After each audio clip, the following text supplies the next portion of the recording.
Damn. Oh, boy. And we're rolling. Okay. The first guest of November, Miss November Williams. How are you? I'm doing well. How are you? I'm great. I'm great. Thank you so very much for doing this. No problem. When I met you, it was at a photo shoot Yes. by the three-time award-winning Mr. Chris Goody. Okay. Yes. Throw that in there. And like when I met you, I was trying to figure out a way to ask you to be on to be on here as the first guest of November. Oh wow. Okay. Like, I mean, your name is November. Right. Like it It fits. yeah, it writes itself. Okay. You know what I mean? Yeah. I didn't ask that day. No, you didn't. You didn't. I didn't even know you had a podcast. Yeah. I did. I probably didn't talk too much that day. No, you did. Yeah. And then we ran into each other again. Yep. On doing a photo shoot for your friend, correct? Yes. And then that's when I asked you. I was Yes. like, listen. The fates have brought us back. Together. We're here. I got to take advantage of this opportunity and Yes. ask her. And here we are. Yep. And I'm happy to be here. I am glad that you are here. Yes. You are a multifaceted artist, yes? Yes, I would say that. You sing, correct? Yes.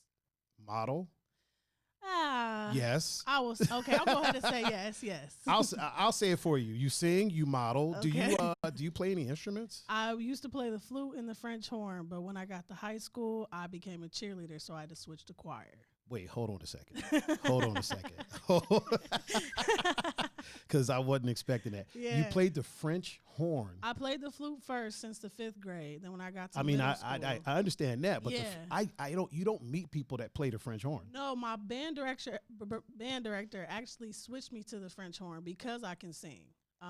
Because it's only 3 keys, and you Yeah. have to find the notes. So it's a hard instrument to play because you have to be able to hear. So he switched me over. When I got to the 8th grade, we had songs that needed French horn, but we Okay. had nobody playing it. So he went ahead and asked me if I would like to switch. I said that's fine, and I learned French horn my 8th grade year. Learned French horn. Yeah, After playing flute for how long?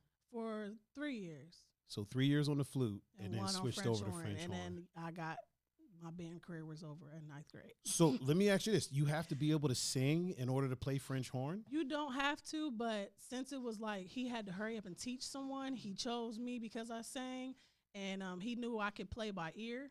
So to play French horn, it'd be easier for someone who knows notes and can Yeah. play a certain key and blow into it a certain way till they find the note that they're supposed to play.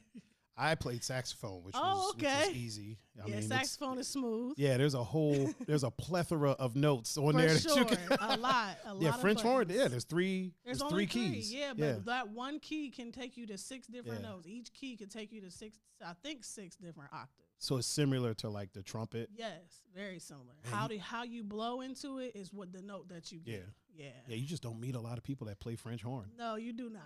And I I mean- never thought I'd be that girl. Yeah, I meet a lot of flute players. I meet a lot of. I'm lying. I don't meet that many flute players. I've met a couple of flute players. I meet a lot of trumpet players, a lot of like Yeah. trombone, tuba, Yeah. things like that. Tuba. Yeah, I only know yeah. like 4 tuba players. There was a girl in my high school that played tuba, and she used to carry my saxophone for me. Wow, she was strong. Yeah, oh yeah, she was like 6'1", Dang. and yeah, she You was. have to be strong to play Yeah. the tuba, especially as a woman, because that thing is heavy. Yeah, she used to carry that and my baritone saxophone for She me, liked like you. after school. I She think so. liked you. I She think might so. have loved you. She might have. She might. For real, because that's a lot. She might have. That's a lot. Desiree was her name. Oh, shout out to her. Yeah, shout out to Desiree for carrying my. Making your life easier. Way easier because listen, I was tiny. I was tiny in school. What? I wasn't the Greek god you see before you today. Okay.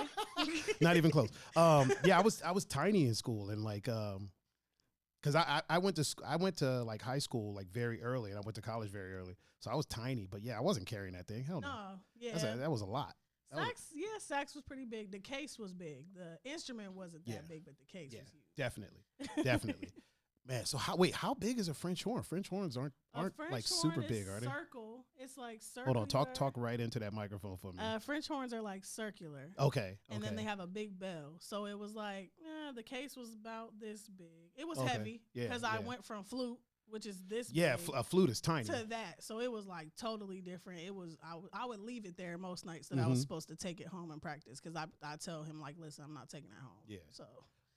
Do me a favor, turn that mic a little bit so it's like facing you. Just there you go, and you can angle it up a little bit if you want. Oh, can you not hear yourself? Might have tapped the. Hold on, I'll come and take care of that for you.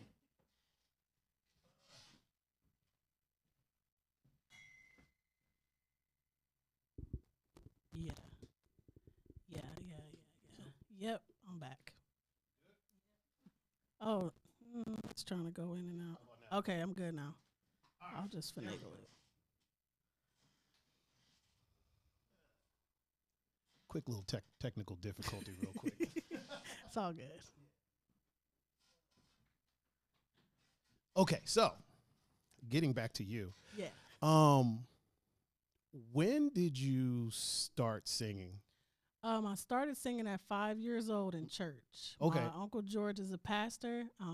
He passed away. Rest in peace to Uncle George Dunwoody. R.I.P. Yes. He heard me singing when I was little and in the kids choir, and something just told him to give me a solo. So he gave me a microphone, taught me the solo after practice, and about next thing I knew, I was singing in front of the whole church at 5. So out the gate you were. Yeah, because him being the pastor. I mean, my whole family can sing. Yeah. Pretty much. If your last name Wiliams and you live in Canton, you could probably sing. Oh, okay. So my he just liked to start kids early, even with instruments. He played the organ, piano. So anybody he's seen musical talent in, he started them early if he could. So me being his niece, he definitely went ahead and put me in front of everybody. So I'm guessing your family was supportive of you singing like right out the gate. Definitely. Okay. Yeah. Okay. That's a beautiful thing. Yeah, for sure. Definitely. I was putting talent shows at kindergarten. My first talent show was kindergarten. Oh, wow. Yeah, and then I did every talent show all the way through elementary. Then when I got to middle school, I did all those talent shows. Okay. Then when I got to high school, we didn't have a talent show. We had something called May Show. And you got to sing whatever you wanted, as long as it was like PG. Yeah. So yeah, so it was like a talent not even show. PG-13, just straight PG. Like, in elementary, they weren't screening us like that. Like I sang no Scrubs with my little sister and my cousin. Really? In the 4th grade, and they didn't tell us nothing. Then we sang The Boy Is Mine. I sang The Boy Is Mine the 5th grade year. But in high school, they were like screening us. They're like, no, you can't sing about that. I'm like, dang, I was singing no Scrubs in the 4th grade. They put a lot more rules in high school. So you started off super early and was soloing at 5 years old? Yes. How much did you feel any pressure doing that? Like pressure to perform, like starting at such a young age like that? Yeah. I look at the videos. My dad used to record everything. He still has videos. So I look at him. I can tell I was scared and like probably ready to cry, but I don't know. I loved it. So I would sing at home all the time. So when I finally got a chance to sing somewhere else as a kid, you don't get that option a lot. So I would just knock it out. But yeah, I was a little nervous. So you were nervous, but then when it came time to perform, I did it. Yeah, I made sure I finished it. Might have messed up. Do you? I might have messed the word up or something, but I was in there. Just hit a high note. You'll be all right. Yeah, just look like you know what you're doing. Do you still get nervous at all when you perform these days? Yes, I do. So it's something that never goes away? Definitely, because you never know what crowd you're about to be in front of. Like, I've been in front of crowds where I walked out and the energy was great as soon as I walked out. I've walked out in front of a crowd that's just staring at you. And then you got to change the energy. So it's definitely nerve-wracking to know what the crowd is going to be like. So you've had crowds that kind of maybe didn't know who you were, and then you kind of have to sway them a little bit. Definitely. Well, I went to Cleveland State for 2 years, and for those 2 years, I did a lot of shows around here, and I'm from Canton. Okay. So my friends who were from here, they would take me to these places. Harvard Bar and Grill, I did open mics there. And those people see the same people for the most part every week. But when they first seen me, it took them a while to like open up to me. Right. But by like the middle of the song, I had them and it was cool. Yeah. But I had to get over that hump at first because nobody knew me. I wasn't from here. Right. It's very clicky in Yeah, Cleveland. it is. And it's very clicky. Yeah, and it's hard Cleveland. to get into a clique. And when I was in school, I did meet the right people. So I got into the cliques and I got invited to the big shows and things. So I was lucky enough. Yeah, they don't play. I still haven't clicked up with everybody yet. I'm still working on it. What when was the time that you decided like this is what you were going to first of all, what did you go to Cleveland State for? Recording arts and technology. Oh, well, shit. Okay. Well, that leads right into my my next question. I went to Cleveland State half of like my classes, and I went to Tri-C for the other half because you know they have that big studio. Yeah. It's a nice studio. It is. It's $1 million studio. Yeah. It's a nice studio. I got a $6 studio. So. It probably still works. When did you know that like this is what you wanted to do? Like you were going to pursue it as a career, be a passion. Like when did you know that? Was 13. It at a young age? Oh, 13. Yeah, because I learned how to write a song at 13. Oh, okay. So that's when it was. It was like, okay, I can be one of these people. Before I could just sing, but I didn't know what it meant to be an artist. When I was 13, I started writing songs for myself, and I'm like, oh, I could be an artist because I figured this out. I don't have to worry about songs or singing other people's songs, because it's different to sing to show up and sing other people's songs, but it's another thing to show up and sing your own song, because that makes you an artist. So when I figured out that I could do that, it was on and popping. Do you notice that you're more into it if it's a song that you wrote as opposed to if it's something that somebody presented you with for you to sing? Oh yeah, I've tried to sing songs that other people have written for me, and I literally never put them out because it doesn't hit the same. Oh, it's not. It could be a great song, but it might not be for me. So when I can listen to it and be like, this is a great song, but when I get done recording it, if it doesn't hit me, like if it just doesn't fit me, it might be better for somebody else. So that's how I look at it. But I definitely feel my songs more than singing other people's songs. Maybe I just haven't came across. That actually makes sense. It makes a lot of sense. Like after I asked it, I was like, of course it's going to hit. I mean, I do believe there's songwriters out there like James Fauntleroy, Ty Dolla $ign, people like that who I know they could probably write something for me that I. Ty Dolla $ign is a songwriter? Yes. I never knew that. Yes. He is a musician as well. I never knew that. Yes, he plays like bass, drums. What else does he play? I don't know. I'm just finding this out now. Yeah, I was asking my homegirls. But yeah, he played. You were asking the research center. Yeah. Phoning a friend. But yeah, we watch songwriters, me and my friends, because that's the area we're trying to get into. Okay. Yeah, so I know a lot of writers people don't know about, and I know that their songs hit every time. So I would definitely sing other people's songs. I just haven't found anybody who I've connected with like that. Right.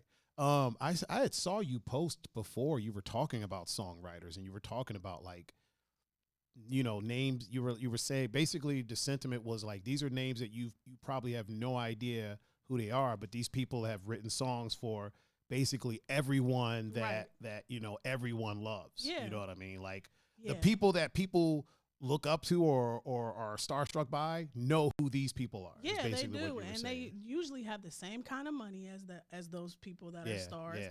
If not more sometimes. Exactly, and because the reason why they have more is because they don't have to spend money to keep an image like the star does. They can just live their life, go to Walmart. They don't have to be fancy. They don't have to wear Gucci. They can just make that money and keep it. Right. So there's a lot of people that write songs and they don't care for you to know who they are, so that they can hide and take care of their families and not be bombarded at the store. Right.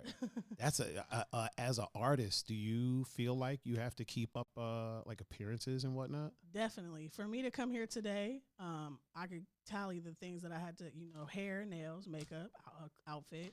As a woman, let's put it like this. I was about to say, like, as a woman, yeah. I don't want to say all artists, because some men will be like, no, I just took a shower, got a haircut, put on some outfits that I've been wearing. But for a woman, it's like, it's taboo to repeat an outfit that you already wore somewhere that's prominent. Like I can do my own makeup, but it's better to get it done. Your hair, you don't want to just show up looking like anybody. You want to if you have an image, you want to keep it up. So it's like once you go to a certain level on your image, you have to keep it there.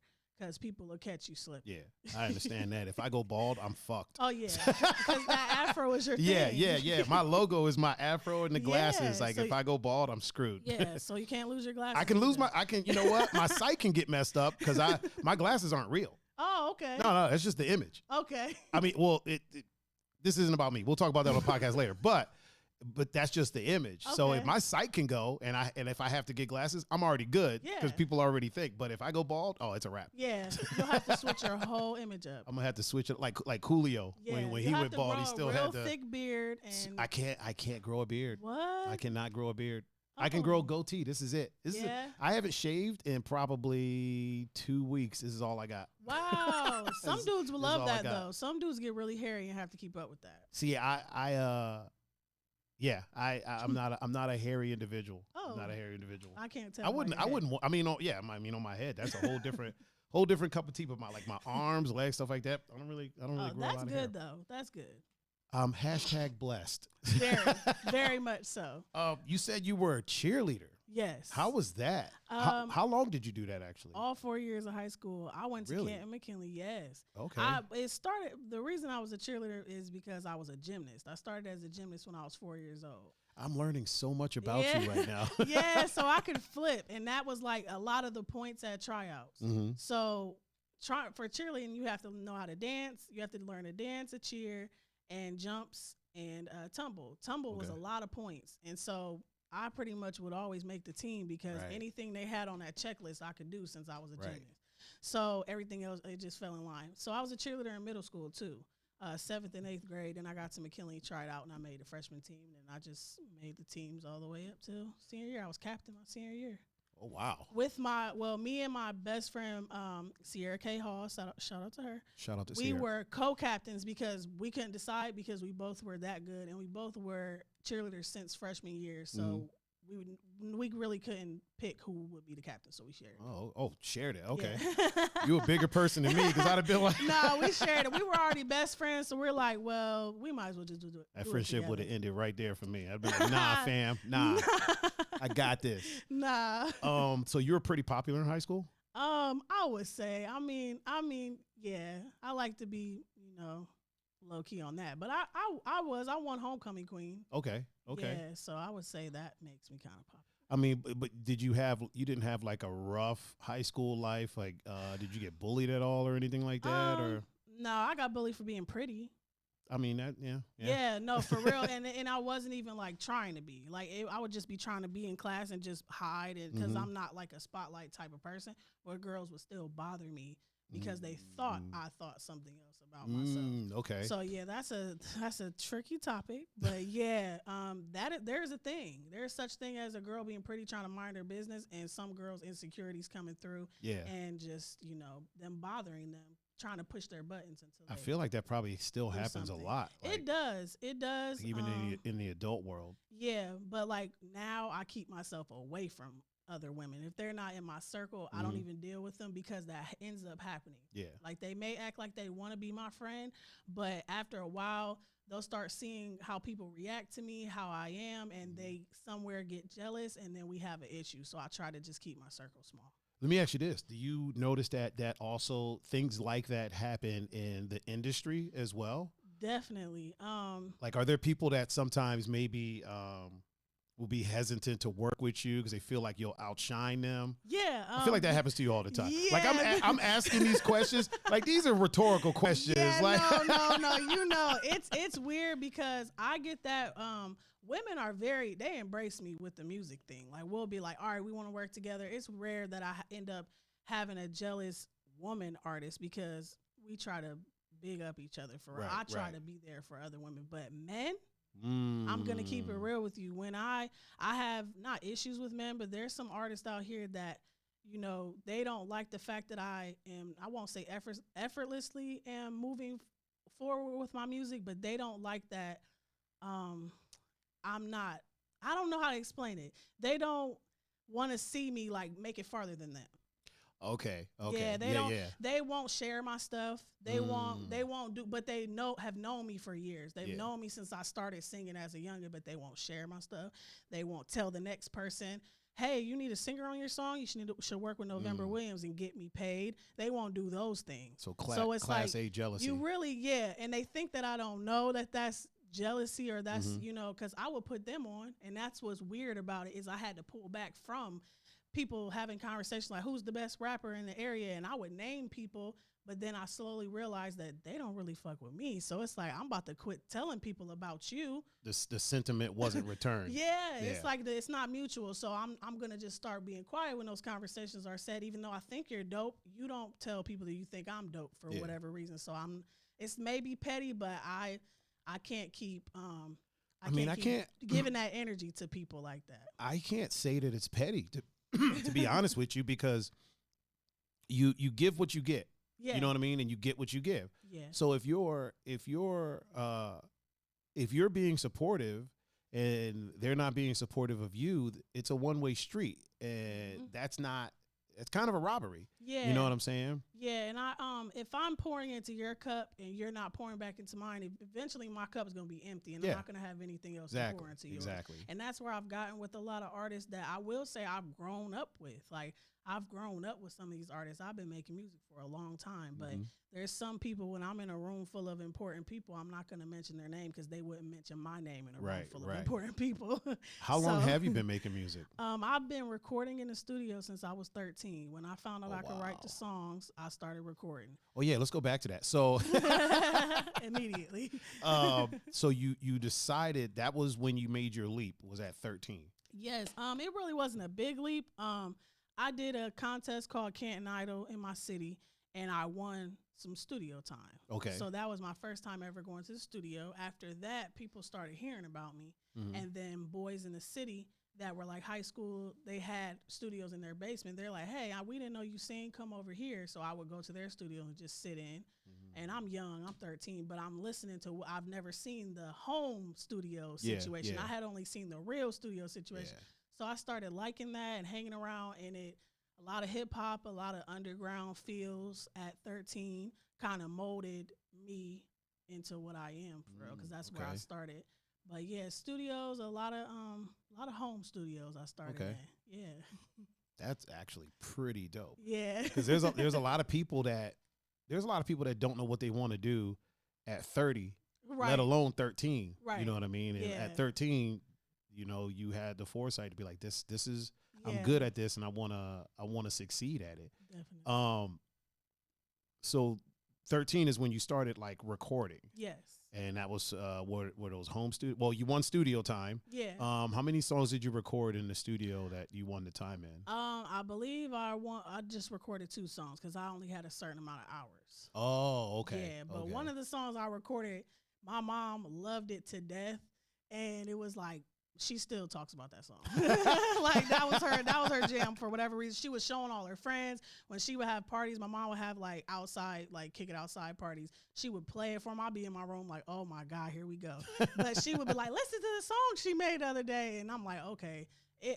Now I see how things get around word of mouth. Like I see how that works. So yeah, it started early. So yeah, it sounds like your parents were super, super supportive. Very, very. My father, very. To this day, my dad will drive me. If I have a show and my car breaks down, my dad will drive me there. That's beautiful. Yeah. That's beautiful. That's such a great thing. Yeah. So how did the career progress from 13? Like, what was the next big step from there? I mean, I'm assuming that you continued to record, you continued to write music. Yes, I've continued to record and write music. The big step was out of MySpace, and I was putting all the music that I was recording up, and I was getting found by. You were on MySpace? Yeah. The tricky thing is, wait, real quick, not to interrupt. What did your profile look like? Did you have like glitter? I had stars falling. I had it had my music because I had a music page. So I had a different page. Yeah. And so it would start playing the first song. As soon as you came on, I had stars falling. It was usually like purple or lavender. I would have some type of, nice ass picture as the profile. And then I would have other pictures because me and my sister, we figured out those codes. Oh, boy. We got tired of going to other people's house. Like, can you fix my page? So we figured it out. Oh, so wow. we knew how to put pictures up. We knew how to. We had it. So together. y'all were one of those Our MySpaces chicks. were popping. They were popping. So y'all were one of the ones where like you go to their MySpace profile. It took a half hour to load up. It was a vibe. Yeah, when you came to my stuff, it was a vibe, and because of that, I started getting found by people that I had no idea who they were. So the first person that found me was 40 Glock from G Unit. Okay. So he heard my music. He hit me up and said, are you able to fly out to California? I said, when? He's like, tonight. How old were you at this point? 19. Okay. Yeah. Okay. So I had a little waitress job. So this is like 6 years later. Yeah, okay. I was doing home studio stuff. I'm sitting here thinking like you were 13 flying out. No. I did home. Okay, this is the thing that stopped me from 13 to 19. I was a gymnast and I was a cheerleader, and my parents, they loved me making music, but they wanted me to graduate.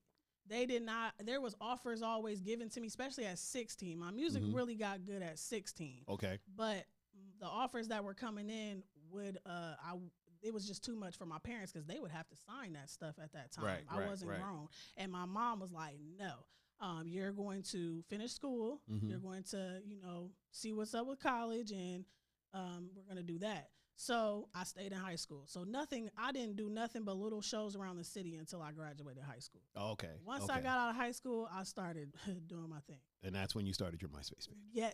No, my MySpace had been popping. Oh, okay. But I was able to be more, I don't know. It was just, I just got better with time. More receptive to the offers that were coming in? Yeah, I could say, I could leave. I could fly out. Didn't have school in the morning.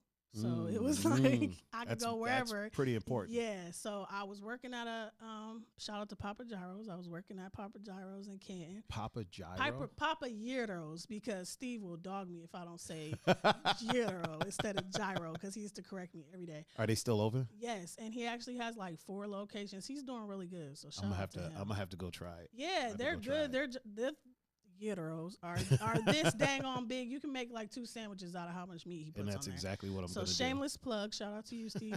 And I was working there, and I can I cuss?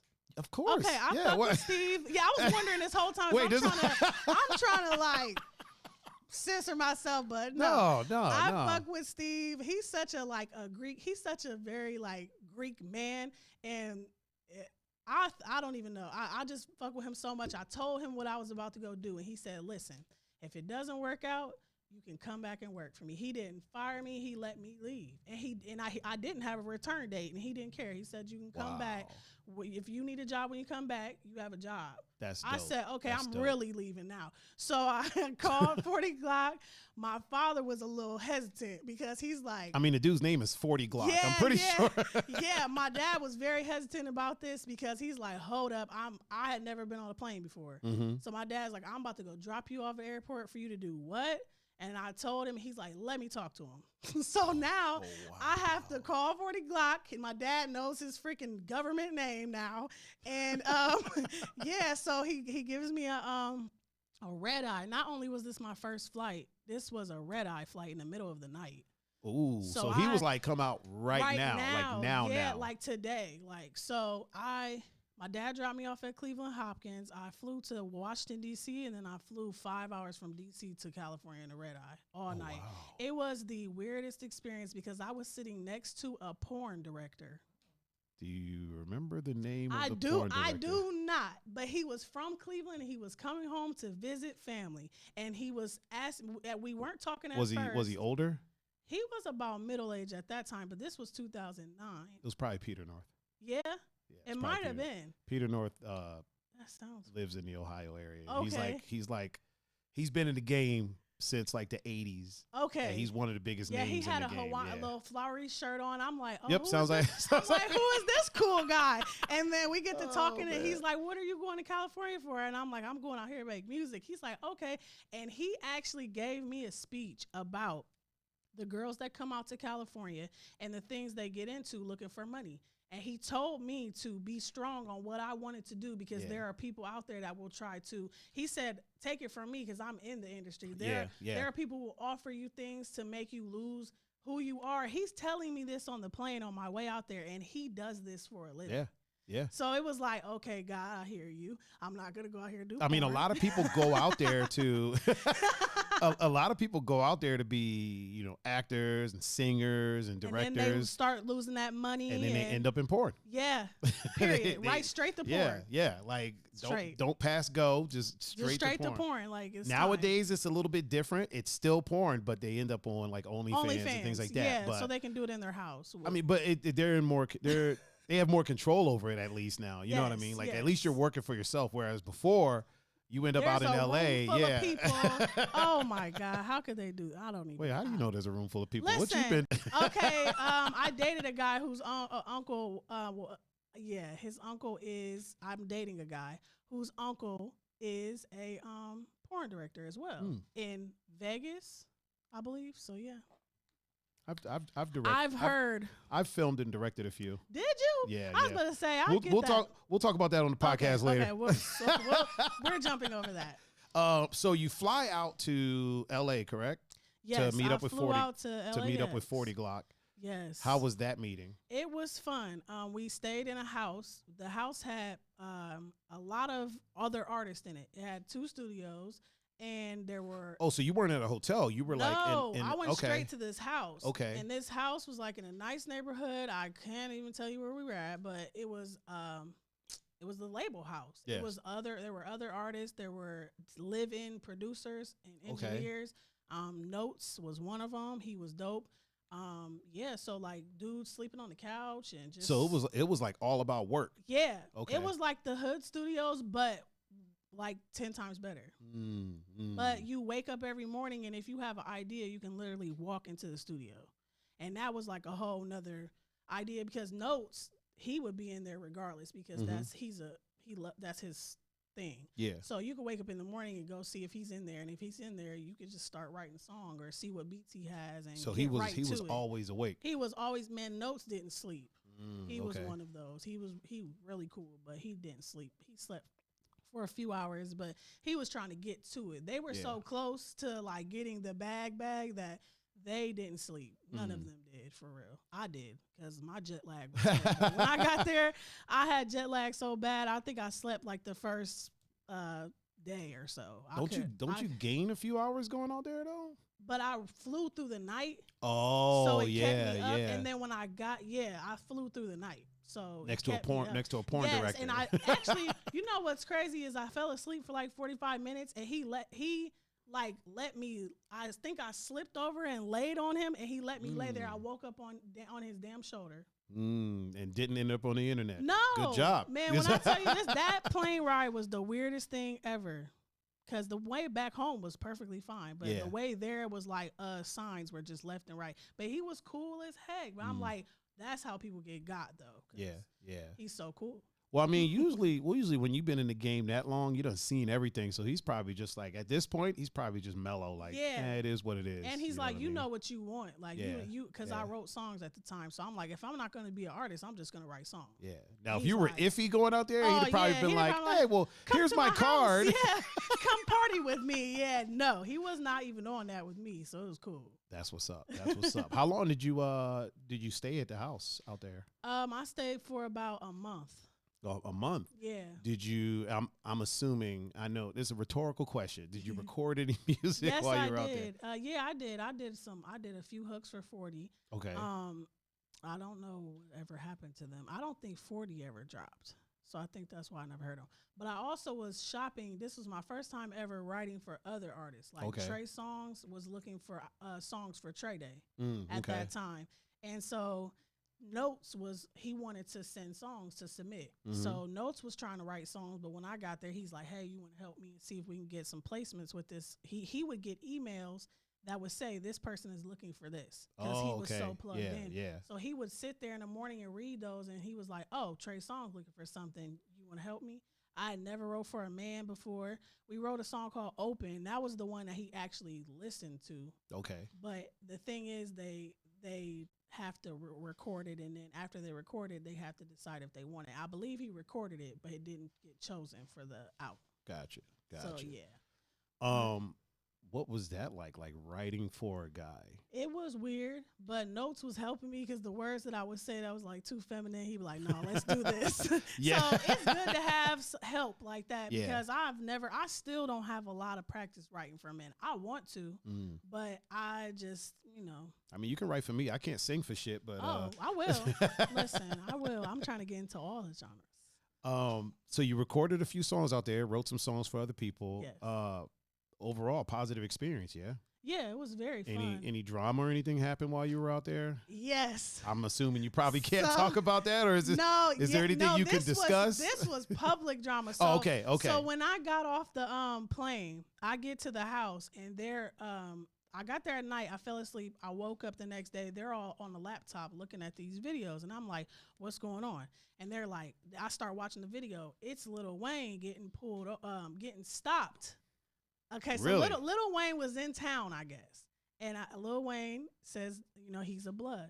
So when he came in town to do the Can't Believe It video with T-Pain, 40 found him and pulled up on him and blocked his trucks in. And it was all over the news. So because wait, 40 why? 40 is a Crip. Oh. Yeah, 40 is a whole entire Crip. Okay.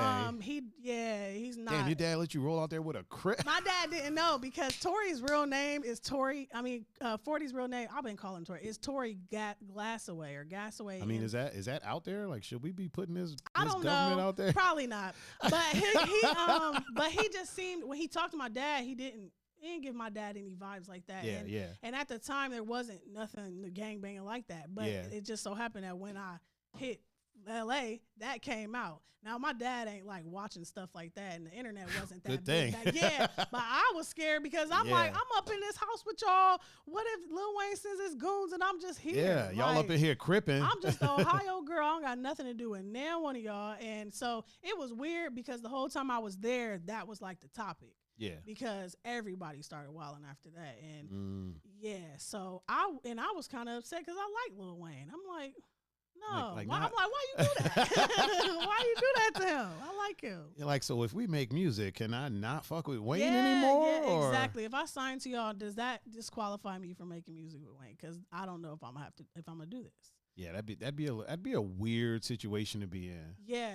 Like, especially if it would, like, I'm assuming it didn't come to blows or anything like that. Like, no, Lil Wayne wouldn't get out the truck, so he didn't end up doing. Thank God, because man, I mean, as he shouldn't. Like, he's rich. Yeah, you know what I mean. Like, you don't. Why get involved in stuff like that? Yeah, and run the risk of ruining everything. And you're out here to make some money. Yeah, so make your money and keep it pushing. Yeah, I feel like there comes a point to where if you're about your money and you're about making your money in your career, comes a point to where you got to leave beef in the streets. For sure. You know what I mean? For sure, because it messes up your energy. Yeah, and people might be, oh, he's not real, this, that, and the third. But like, look, that was the old me. Yeah, I got a whole ass career now. Yeah, I got money now. I can't be messing with y'all like that. Speaking of, like, have you noticed a difference in your lifestyle since you've made the leap? As you put it, the small leap, but it's a big ass leap, though. My lifestyle's getting better, but I still, I'm still living in my hometown. So as long as I'm living in my hometown, it keeps me grounded as hell because I'm still riding down the same streets I was riding down when I first got my car at 16. I'm still going to the same grocery stores. It's just like, no matter how many places I've lived, being here right now is keeping me on the ground. So I think it's, divine. I think God wanted me to do this for real, because if I lived somewhere else, I'm not saying I would be living above my means, but it would be a lot different. I wouldn't be able to be this level headed. What's the music scene like you're in Canton, right? Yes. What's the music scene like there? It's cliquey as well. People are, they fuck with their people and they don't really fuck with the outside. There's like gang rap groups that don't fuck with each other, that can't go to the same studios and stuff like that. But really, in Canton, yes. Canton is the one on the dangerous list. Is that correct? Like, is it really? Rena, ain't we on the most dangerous cities? Yeah, we're on the top 10 top 10 because of how small we are and how much aggression there is in that little ass space. Canton cats beef like that, though? It's terrible. You can't. I had no idea. There can't be a party in Canton. All the clubs have shut down in Canton because at the end of every night, somebody is shooting or somebody is fighting, and it's sad for my city. I'm gonna keep it real. Yeah, I have a friend that dances at. Isn't there a Christie's? Isn't there a Christie's in Canton? She's good out there. Anywhere out in Jackson, Belden Village, they ain't about to act up out there. Because she's like 4'8". So I. Oh yeah, no, they got security and everything at Christie's. Okay. She's good. She's good. All right. Yeah. So I don't need to worry about her. No, you don't. You don't. Yeah, I didn't know Canton was wilding like that. Canton is wild. Canton's been wild for a long time. We got a lot. I have a lot of people that I know that are dead due to gun violence. Man, R.I.P. Yeah, for sure. You ever think about moving out of Canton? I have multiple times. I've only moved out twice, and I've lived in Tampa, Florida, and I've lived in Atlanta for about 6 months. But other than that, I want to move again, but I don't know where. Yeah, so I'm waiting till that comes to me. I mean, there's a lot of places in Lakewood. I'm just saying. Hey, hey, if I can get in one of these Cleveland clicks, I would come. But listen. It's kind of hard. Listen, we can plug you in. It's kind of hard. The first step is this podcast later. Okay. So I know what the music scene is like in Atlanta. Were you doing music when you were down in Tampa? Yes, I was doing music in Tampa, but it was I had a studio in the house in Tampa, so it was easier. But I also was working a full-time job. One thing people don't know about me is I usually keep a full-time job while I do this. How do you juggle a full-time job? It is the hardest thing ever. A music career. It's the hardest thing ever. What's crazy is right now I'm not working, and I've been able to shoot up levels not working. But when I am working, it's like 50% here, 50% there. Yeah. So I don't move as fast as I can to the next level. So your musical career progresses more when you're not working. When I can wake up in the morning and think about this, I'm going to manifest something in this. When I have to wake up in the morning, hurry up and get dressed, go to work, clock in, deal with these motherfuckers for 8 hours, and then come home, make food, feed myself, because I'm probably starving from being with them for 8 hours. Try to work out, do something. By the time I sit down and think about music, it's like 8 or 9 o'clock, and I got to go to sleep and get ready to do it all over again. Oh, wow. So it was days that I did not work on music at all because I had work. I used to sell health insurance with Sharina, one of my best friends, and we worked like 447 hours in 8 weeks every year. What? Yeah, every year there was this thing called AEP. We sold health insurance for Medicare beneficiaries, and they have an open enrollment every year. So at the end of the year, they make you work 8 weeks straight, and most of the shifts were 9 to 9.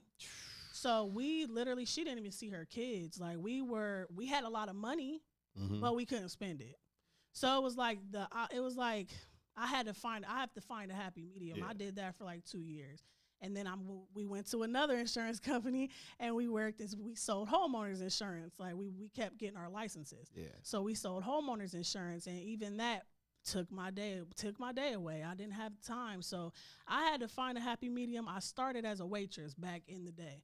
So I went back to that. After I realized that the phones and the selling and all that stuff, how you have to be competitive, and you go home and think about it. I don't want to take work home because then I can't work on me and what I have going on. So I had to find a job that I could leave and be like, all right, that's it for that. I'll worry about And when you leave the job, you leave it at work. Yeah, I'll worry about work tomorrow. So like serving was the easiest because they didn't really ask for too much of me. I had my tables, I had my regulars, I made my money, I go home, I could go to the studio, I could do whatever I needed to do. So you were working, making a ton of money, and you didn't even have time to spend the money that you Hell made. No. We ate lunch a lot because that was the only time we could spend money. Like lunch and dinner. Like lunch at work, we would order like Red Lobster. We would order stuff because we couldn't go out to eat. Those cheddar bays at Red Lobster. Yes, they are amazing. They get a lot of hate, but I love those things. Who's hating on them? Some of these people in Lakewood, they tend to. They're bougie out here. My dad used to have a saying that if somebody works their whole life to buy a chair, but they never enjoy the chair because they're always working, then what the hell are they working for? What is the point? Yeah, he used to always say that. We found ourselves like, girl, I got a lot of money right now, but I can't get myself to the store to buy this this headboard I want to buy for my bed. Like we couldn't get there because we about didn't have headboards. Oh yeah, we were buying. Listen, we had some money. It was a good job. I feel like when I get money, I buy dumb shit like video games. No, I was trying to upgrade my life. Like I had things, but I wanted to upgrade them at that time because I felt fancy because I was making money. Oh, you fancy, huh? Yeah, I was a little fancy at that time. So you moved to Tampa. Yes. And then back to Canton. Back to Canton, yes, And that was after Atlanta, right? That was after, yeah. That was like 5-6 years after Canton. Did you do a lot of music while you were in Atlanta? I mean, yes, I know the music scene there is crazy. Yeah, the reason I got to Atlanta is when I was in LA. Okay, I went out to work with 40 Glock. I came back home. I got my money up. I went back to LA to live. I ended up living in North Hollywood. Okay. So I lived there. Actually, yeah, when you just asked me where I lived, I forgot to leave that out. I lived in North Hollywood. Oh, so you didn't tell me about that. Yeah, I lived in North Hollywood. November, why are you holding out on me like that? Listen, my story is so long. We got plenty of time. I need a moment to like remember go little ahead and pieces. Gather your thoughts. But yeah, I didn't live there long because it was expensive. Okay. I came out there with a lot of money and I couldn't find a job, and someone told me like, everybody who has a dream comes out here to live. And so all the little jobs you would think would be open, like Rite Aid, even McDonald's, nobody's hiring because people like you come from everywhere and they have all these jobs. And I found that out about 3-4 months in, and I could not find a job. I auditioned for a few things. I got a few little side singing gigs, but I didn't really have a job. Yeah. So I had to come back home. And I was only like 20. And I turned 21 while I lived out there, and I couldn't get a damn ID. Really? Yes. Why not? I forget why. Because I wasn't a resident yet, and I had to get my ID from Ohio. So you have to be there for a certain amount of time before they consider you a resident? Yeah, and I had it walking around with an old ID, and I'm like, I'm 20. I should be able to get into all of this shit, and I couldn't because my shit said 20, and it was old. Wow. And it's from Ohio, so they was not fucking with me. They were like, fuck all that. Yeah, so I was out there.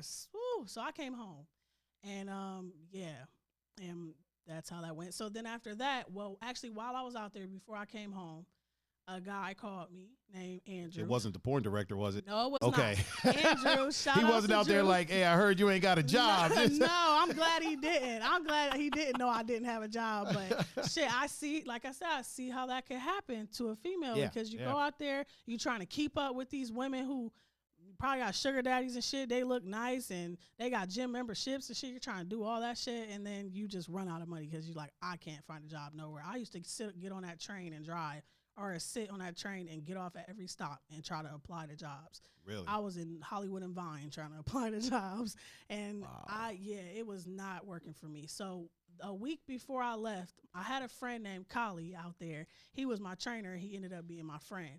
So he was trying to get me to stay. He's like, you can live with me. I said, listen, I'm gonna end up being a burden because I can't find a job. You are a personal trainer. You got your niche. He's from DC. Okay. So he also went through this before.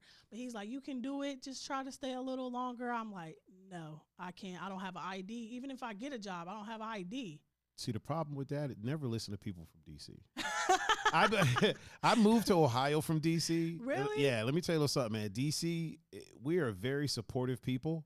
Okay, yes. And we will totally, no, you can do this, just stay. It. I find myself right now, still to this day, telling people that. See, yeah, he was he like really gave me a lot of hope. He took me to the beach while I was about to leave.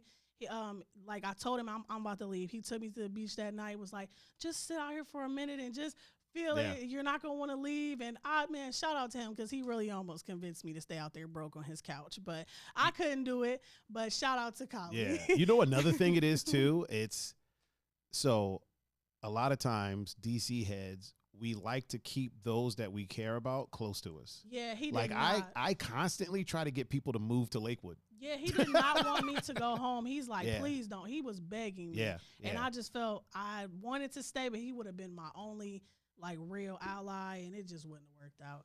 So I came back. Well, actually what happened is the reason why I was eager to come back is because I got a call while I was out there. And it was from a dude named Andrew. Andrew at the time was starting a label. And he already had a few artists as it was. And my friend, Sierra, I already shouted her out. She lives in Atlanta. She's been living there for about 10 years. Okay. So she's the one that was a cheerleading captain with me. Okay, gotcha. Yeah, gotcha. so she lives out. Good thing you didn't break up that friendship. Yeah, that's my girl. So she's the mouth of the South. She will talk me up. Like, that's why I said when people don't talk about me in rooms with important people, you're not my friend, because she'll sit in front of people and be like, well, my friend November, she'll lace that track for you real quick, and you want me to call her? Like, she's not playing. So she's did her thing. Drew ends up calling me. He's like, hey, I want to fly you to Atlanta. I'm like, I'm in LA right now. He's like, okay, when are you going back to Ohio anytime soon? I said, I am, actually. So I told him when. He's like, cool, as soon as you get home, call me and I'll book your flight. I flew out. I got home from LA. My mom was so mad at me. She's like, you need to sit down for a minute. I got home from LA. He booked my flight like he said he would, and he flew me down there, and I was down there for like 3-4 months. Nice. Now, nice. Drew, he's from New York. Okay. So he's a very good talker as well. He lives in Atlanta. He's been there for years. And Drew is like a businessman. He's a behind the scenes man. Was he wearing Timberlands? No, it was not him. He probably wears them down there. Yeah, though. yeah. But he was like, he is still, and he's better now. But he was always a businessman. He's fine with standing in the back and orchestrating everything. Yeah. So when he seen me, I had a MySpace still at this time. We weren't on to the new shit. Still had all the glitter and unicorns. It was a little more grown. After I went out to LA and dealt with 40 Glock, I made my shit a little bit more professional. Oh, okay. Because now I got pictures of people and it was different. So I Do you still have your MySpace page? No, I went and looked this up the other day, and they said that anything that was put up before 2015 has been erased. Really? Yes. That is the like message. I feel like mine still exists. But I've logged in since they've done the change. You so probably changed yours up, Yeah, but it's like yeah. anything that hasn't been messed with, because I could not find mine at all. That sucks. So yeah, it sucked. But then again, some of them songs I don't want them to be up. So I'm kind of glad they're gone, because I was like 16 when I made them. So, but I used to go by a different name. Really? So a lot of people wouldn't even be able to find that stuff. Do you care to share what this name was? I mean, yeah. I used to go by Miss Tierra. Even when I was here in Cleveland, I went by Miss Tierra. Miss Tierra? Yes. So when I left here, I didn't change my name till 2015. What was the idea behind that name? November? No, Miss Tierra. Oh, Miss Tierra. Okay. My name is Tierra. Okay. Yeah. Okay. So it was too common. There was already a Sierra, and then there was, and so I'm like, I need to be different because I don't want people to be like, when I say Tierra, they're like, Sierra, like no. Right. So I wanted something else. So I couldn't think of nothing else to put, and I didn't want to use my full government, so I just put a Miss at the beginning because I'm not married. And then how did you come to the name November? That was a hard one because it got to a point where I used Miss Tierra for so long. Right. I had so many fans that knew me as Miss Tierra, and I needed something to switch over to, but I was trying to stay in the same area so that they could still find me. But it was after a while, all the things I tried, it didn't fit. So one day I went to sleep, I woke up, and I thought Miss November because of Miss Tierra. Okay. But then as I went on, I was like, I don't like the Miss. I'm like, I don't want people addressing me like I'm just some fancy ass bitch, because I'm not. So I was like, we'll take the Miss off. So we took the Miss off, and I was like, November. I'm like, nah. So I threw my last name on. Right. Which, because my family is R. Wiliams, and we all make music. If they don't sing, they play an instrument. I felt like that was like an ode to my family. My uncle, Walter Wiliams, is one of the OJs. Okay. Oh, wow. Yeah. Really? Yeah. It's one of my favorite groups. Okay, yeah. The bald one. That's my uncle. And so dope. my whole family, very dope. Shout out to him. Shout out to Uncle Walt. Man, can you get me an autograph? I mean, he still has a spot in Shaker. He comes in and out. I have, no joke, every OJ's record on vinyl.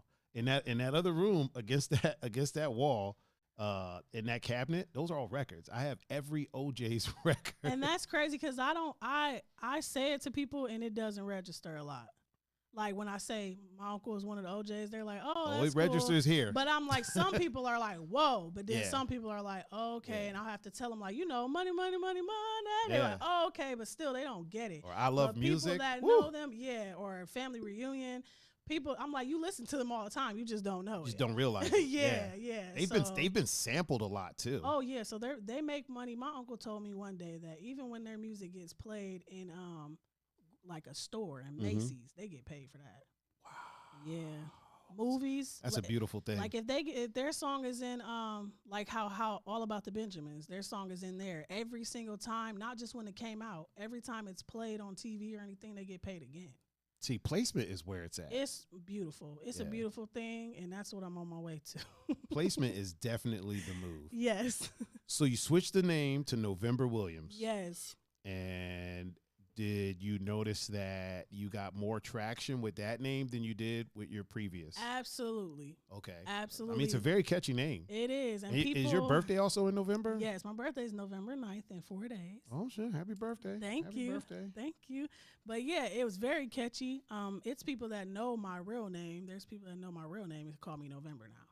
So that's big to me because I'm going to always call you November, just so you know. I would love to be I would love to be called November. Only person that calls me mom, Tierra, is like my mom. Okay. Yeah, or when she's mad at me or something. Like, yeah. So you know you messed up. My dad would even call me like, hey, November. Like my dad done switched over. So that's how it's real. I mean, it makes sense. You come from a musical and a performer family. So if that's the identity, then yeah, that's what they're going to call. I mean, it totally makes sense. Unless you screwed up, and then they'll be like, call you by that government real quick. Yeah. That's my mom. She ain't called me November too many times. I'm Tierra. Oh, so like once or twice. Yeah. I'm Tierra to her. So you start making traction now. You're at this point, you're in Canton again? I'm still in Canton. Okay. Yes, I am. No, I'm talking about we're in the timeline. So you went from it North Hollywood? North Hollywood to Canton to Atlanta. Yes. So now you're in Atlanta. Now I'm in Atlanta working with Drew. Okay. Drew is known in the city. I'm in every club. I'm in VIP. I'm getting dressed every single night to go somewhere, something I'm not even used to, but my friend Sierra, that's her thing. She's on the scene as well. So it was just something I had to jump into, but it was fun though because I was 21 at this time, and that was my chance to go to clubs because when I was in California, I couldn't get in nothing because of my ID. So it was a fun time. We recorded because we had a studio in his condo as well. He had artists staying there as well. It was kind of moving from the same thing to the same thing. But yeah, it was a little more homey because he represented me. He wanted to be my manager. So I didn't have to do nothing but keep making music, and he would set up everything else. So it was like my first time like being able to sit back and just be an artist. So I like that. Let me ask you this. Do you notice that sometimes, especially early on, it's a little bit easier when all you have to think about is just to be an artist? Yes. Because I feel like nowadays, as artists, you got to be the artist. You got to sometimes be the producer, the writer, the marketer, the promoter. Everything. So when you can just sit back and be an artist, it's beautiful. It's beautiful because you don't have to be that bitch when somebody wants to lowball you on your price, things like that. You can just be like, oh, I'm over here. You got to talk to them. That's the good thing about having a manager as well. Yeah, it's like people try to get me all the time, and I'm going to be real. Like, I charge for features because I'm at the point in my career. I've been recording since I was 13. A lot of people don't know that, so they don't want to pay me. I mean, know your worth. You should be charging for features. It's like, hold on, okay, you're gonna go get someone to do it for free, so you're gonna get a free ass hook. It's gonna sound free. Yeah. But if you pay me, I'm gonna lace that shit because I take pride in what I do. Right. So, and I don't want my name on something that's not laced. So you're gonna have a hot ass song. I don't care what you sound like. It's gonna be hot. Seriously, I don't play like that. So I come ready to make a hit every time I get paid. So it's like, why would you not want to pay me? Right. And so some people don't get that because they're not at that level in their career yet, where they feel like I feel like if you've been doing it more than 10 years, you should be charging. I don't care if you rap or not, unless it's your homeboy and he's like, let's do this song together. That's different. Like I do free features for my people. Right. But if I don't know you, no, we're not just about to do that. Like, what do I get out of this? Right. I feel like if you take anything seriously, you put money into it. For sure. And that includes music. Like if you're making music and you take it seriously, like, you know, and you want somebody to be on your song, you know, you got to pay them for their time. Yeah, and let's not even forget the countless nights that I don't never had a vocal coach. So I used to sit in my room, and I used to have really fast vibrato. I'm not sure if you know what that is, but like vibrato is when I move my voice really fast. Yeah, yeah. I used to not be able to control that. So some of my notes would be off. This is younger years, but I really sat in my room and taught myself control and how to control my vibrato, because there's times I would perform and I will watch the tape back and be like, damn, I ain't like that note, or damn, I didn't like that. Now when I perform, it's very rare, unless I'm out of breath, it's very rare that I'm going to go off key, because I have practiced control. And I feel like I should be paid for stuff like that. For sure. Like, for sure. You're not going to get a song where I'm off key at all, because if I am, I'm going to keep singing it until I get that shit right. Well, you know what they say, like, you're not paying for the hook. You're paying for the time it took you to get to that point. Exactly. The practice that you put in. Exactly. The you know, whatever in some cases, yeah, in some cases the money spent on vocal coaches, which you did yourself, but still, that time and that effort, that's what you're actually paying for. All those years. It's like I've done free features when I was in those basements. Right. I sang on a lot of people's songs when I was in those basements and didn't get $1. So at some point, I got to get $1. Yeah. I can't. Well, I mean, it's just straight business. Like, nobody gets into a business to make the same amount next year than they were this year. And you got to set your intentions. Like my friend Sharina said the other day, like, you have to put into the universe what you want. So if you want music as your business, you have to handle it like business. Right. Because if you're just handling like a hobby, everything that comes to you is going to be hobby-like.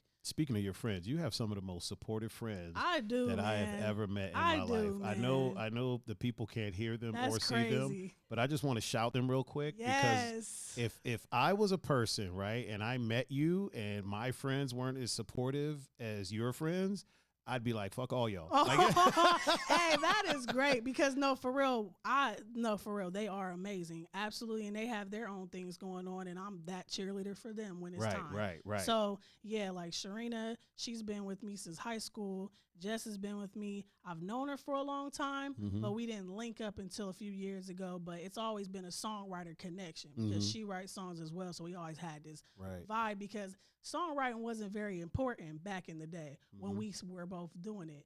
But we would see people who were.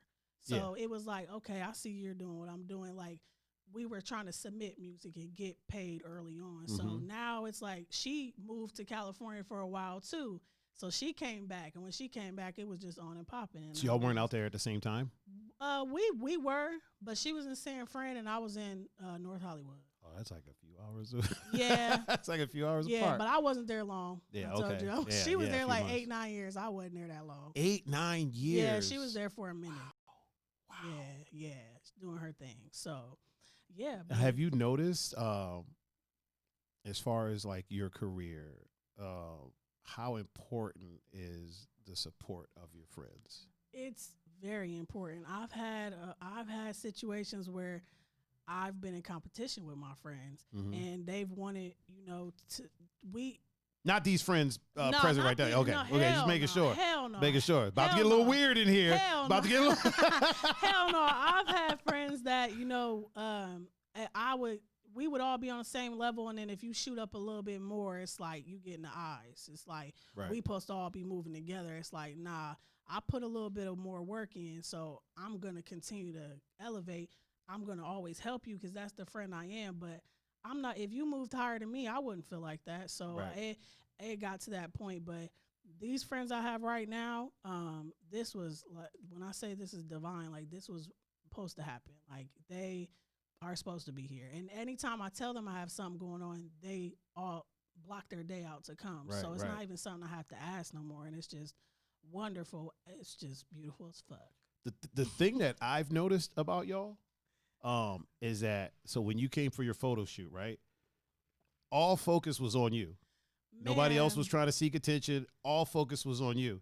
And then when your friend came up for her photo shoot, all focus was on her. Yeah, we don't play that. Yeah, and I've done a lot of shoots with a lot of people. I've been around a lot of like groups of people, and it's almost never like that. What? Wow. Yeah. You'd be surprised. Like I I remember saying like that is a real group of friends right there. Yeah, like a solid group of friends. Because the energy is always, we set the tone with our energy. So and then we know, like, we know each other's insecurities, we know each other's angles, we know things like that. So it's best to be a part of it so that you make sure your friend gets the best experience out of it, so that she don't come home like, damn, I wish you were there so you could have helped me with this. Or you see a picture of her hair flying somewhere and she be like, bitch, you should have been there so you could fix that piece of hair.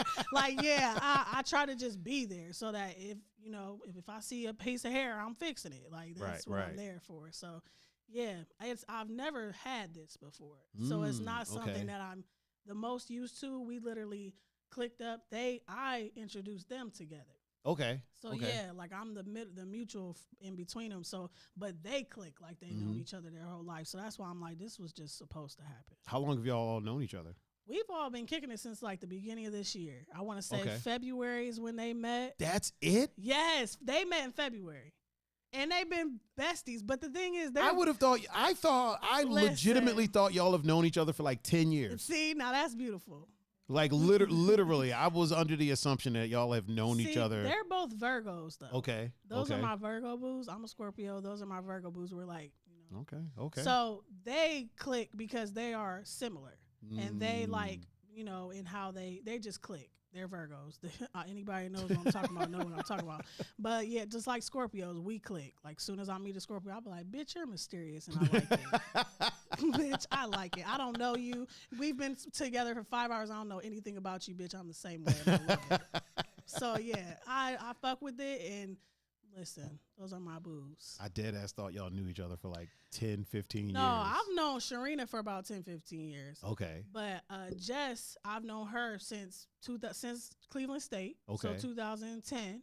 And then they just met in February. Okay. Them two. Yeah. So they just met. But that's wild. Yeah. That's wild. But I feel like they're both a reflection of me as I am them. So it's like when we all came together, it was just like, oh, I see why y'all friends. Yeah, I see. Let me ask you this. How hard is the adjustment? Because you said you've never had this before, like that type of support system from friends. Obviously from your family, but from friends you've never had that. And that's something that you got to get used to. Like if you're not used to that, it can kind of, catch you off guard. Yeah. What was that process like, getting used to being able to have somebody to turn to that wasn't family, or have somebody that had your back that wasn't family? My career has elevated. Like everybody needs to get real friends, because anything I couldn't do because my car might break down. Like, I have a shitty car. I keep mentioning this because my car sucks, y'all. But my car might break down, and Jess will bring me. Like, it's like my career is her career is mine. Like, if we are all trying to get to the same place. Sharina has a clothing line coming out. We're gonna be wearing the fuck out of it. Like, that's just how we. Wait, what's the name of the clothing line? Real respect. Well, can I say it? It's real. She said you done said it. Listen, I want to shout it out so bad, but she hasn't dropped it yet, so she's being very secretive about it. Well, hold on. Don't say it yet, then. Don't say it yet.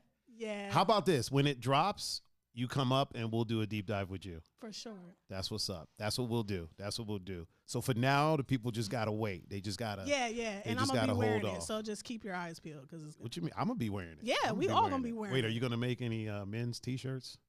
Okay, I'm gonna be wearing it. Yeah, sweatsuits and everything. We about to be fly. One of the things that I do on my live show is I always wear like my t-shirts. I usually, if I have friends that make something, I usually wear. That's dope. Yeah, that's great. It's my way. It's my way of supporting. Free promo.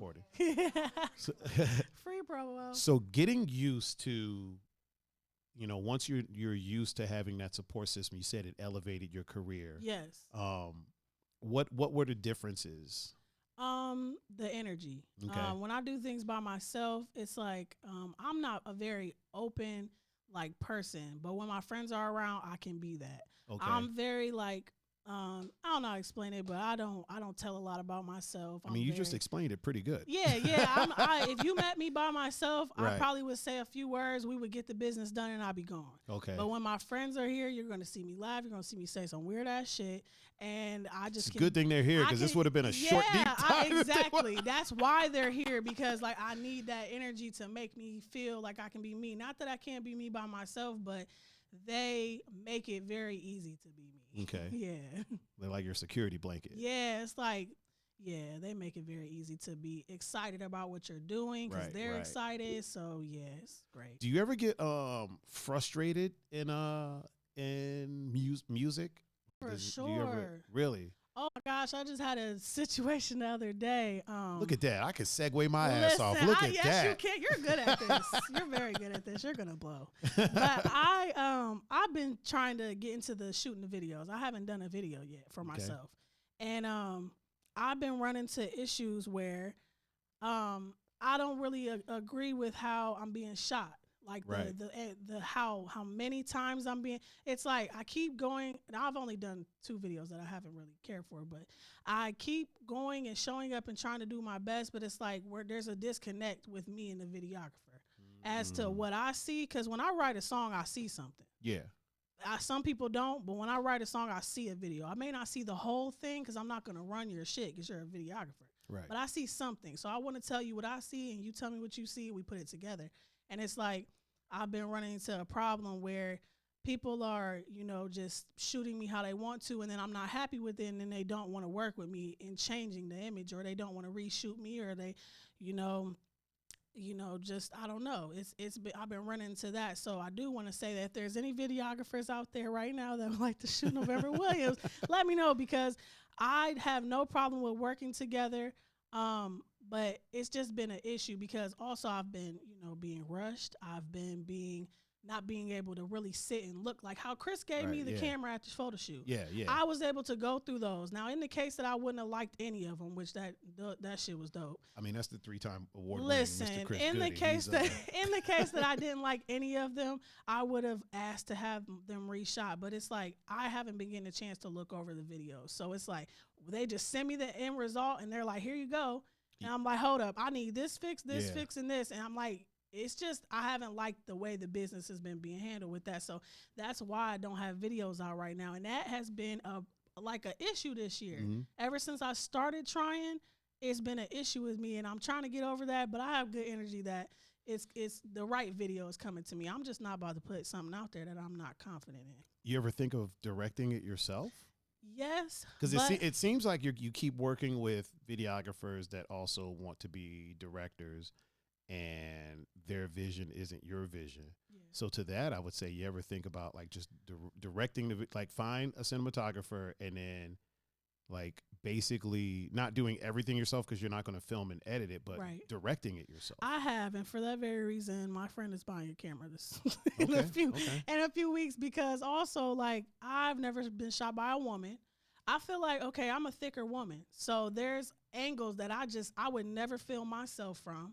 My friends would never film me from that angle. So it's just like, and it's just, show me where you're at so I can tell you, move up a little bit, move over here a little bit. And I haven't been getting that chance. So it's like, Chris did great with that. He would take one picture, show it to me, and I'd be like, yeah, stay right there. And he would just keep shooting from right there. Yeah. So I didn't have any complaints. Chris is amazing at what he does. That was the best photo shoot I've ever had in my whole life. Like, even with Amma, her photo shoot was great. Like, her pictures were amazing.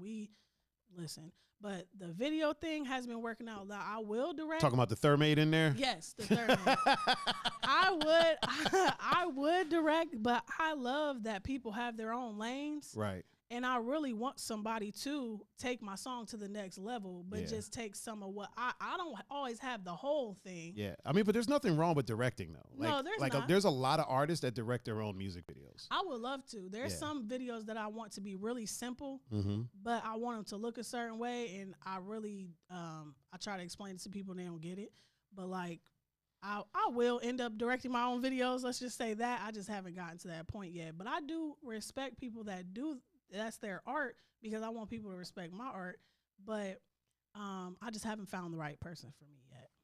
We'll figure that out. Yes, we're gonna talk about that more on the live show. I got some ideas that I'll run by you. I love it. So now we are at the point that you are November Wiliams. You got your support system. Yes. You are back in. You've left Atlanta at this point. Yes, I've left Atlanta. Where did you go after Atlanta? I came back home. Okay. And you've already been to Tampa at this point, right? I've been to Tampa. Okay. So now you're back home. Now I'm back home. No, I haven't been to Tampa. Hold on. Oh, Let's okay. stop. Okay. I was in Canton. Canton, California. Came back home, California. Atlanta. I came back home and I went to college. Okay. I went to Cleveland State. I didn't go to college right out of high school. Gotcha. I was a gymnast, and I was supposed to go to college for gymnastics. I slipped a disc in my back my junior year of high school. Oof. So I couldn't be a gymnast because there was things I couldn't do as far as like twisting. Yeah. But I could still cheerlead because I could do straight backflip. I could do anything just back, but I couldn't do anything twisting. Okay. So I still cheerleaded my senior year, but my gymnastics career was shot. So that happened so late in high school, I had to figure out what I was doing, and I wasn't really ready to go to high school or go to college, especially without a full ride. Right. So that was, I wasn't ready. So I started moving around doing music for a few years. Then when I turned 21, I came back and went to Cleveland State. So now I'm in Cleveland on the west side over on 14th and Clark. Shout out to the little Puerto Rican neighborhood over there. I lived over there. Did you? Yeah, I lived right off of 25th on Walton. Yes, Walton I used to walk over to that Burger King. I got pulled over in front of that Burger King too. Oh, that Burger King's so good. Yeah, it is. They made me leave my car. I used to have a studio right over there on Clark. Did you? Yeah. There's a building over there. It's all like studios and stuff like that. I'm literally surprised we've never crossed paths. I bet we have and just didn't realize we probably did, and I was in November yet, so it wasn't catchy. Oh, so I ran into Miss Tierra. Miss Tierra. Yes, you did. Yes, you did. And she was so young and just like, so she probably didn't even say shit to you. Like, yeah. Oh, she was bougie. She was scared. Oh. She was scared. Oh. She was not this. Got you. She was new to the city. Now she's bougie. Oh, yeah. No, I'm a little ratchet, a little bougie ratchet.